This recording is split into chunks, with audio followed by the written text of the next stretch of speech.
Takže ako prvé sme si nastrihali plechovku, dole sme urobili takéto trojuholníčky. Dole sme vlastne dali orech a zapálili sme ho. Voda mala na začiatku 20 stupňov, je to pomer vody 4 centilitre. Tak, 4 centilitre a teraz by mal ten orech zapálený vlastne zohrievať vodu. A tým chceme dosiahnuť to, že koľko energie má vlastne orech v sebe.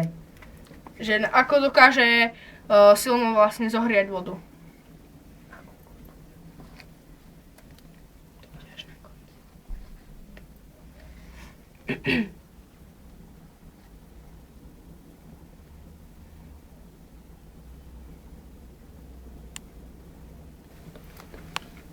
Takže, ako vidíme, voda sa nám už začína aj zohrievať, je teplejšia, ako bola na začiatku.